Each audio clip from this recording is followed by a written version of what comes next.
Waterloo, plaine conquise par les Flamands. Pendant quelques minutes du moins, le Lion des Flandres a côtoyé la butte du Lion, un geste symbolique autorisé par le bourgmestre de Braine-l'Alleud.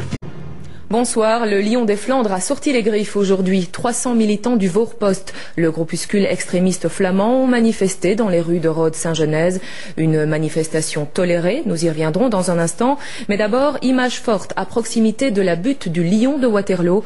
Là, les manifestants ont voulu faire passer leurs idées de façon musclée. Nicolas Gillard. Les sympathisants du Voorpost adorent le hors-piste. 300 membres du groupuscule d'extrême droite l'ont pratiqué cet après-midi à Waterloo. Sortis de leur car, ils déboulent sur le site du Lion. Leur objectif est double, passer le cordon de sécurité puis grimper en haut de la butte. Les nationalistes flamands savent qu'ils n'ont rien à faire ici. Tout rassemblement leur a été refusé à cet endroit. Alors ils provoquent, ils harcèlent, mais la nervosité ambiante pousse les autorités locales à lâcher du lest. Le président du Voorpost et des parlementaires Vlaams-Belang obtiennent un laissez-passer. C'est pas un geste politique, c'est plutôt un geste de sécurité à l'égard des personnes qui fréquentent le site. La très emblématique Marie-Rose Morel, flanquée de son arrière-garde, va alors tenter le tout pour le tout. Tout pour planter son lion flamand le plus près du lion sur sa butte. Monsieur le bourgmestre, près du panneau, nous allons mettre notre lion, vous et moi ensemble. Oui, non, ik ben niet weg. U gaat mee, we gaan onze leeuw daar plaatsen. Est-ce que c'est votre lion? Est-ce que c'est vraiment votre lion qui est ici? Je ne peux pas comprendre et pas concevoir qu'on puisse de manière totalement libre planter un drapeau nationaliste ici. C'est alors qu'un policier vient jouer les médiateurs. Je pense que le bourgmestre de Braine et de Lannes vous ont donné l'autorisation pour venir jusqu'ici. C'est déjà pas mal, plutôt que d'attendre derrière les barrières. Hein? Maintenant, si vous me donnez un bisou. Marie-Rose Morel finira donc par le planter, son drapeau flamand. La décision était que les Flamingants n'atteignent pas un signe qui est tellement symbolique pour eux, qui est celui de la butte du Lion. Ils s'en sont quand même rapprochés aujourd'hui. J'ai permis aux parlementaires, qui étaient vraiment une petite poignée, pour éviter les incidents qui auraient pu concerner les touristes, qui sont absolument tout à fait étrangers aux circonstances.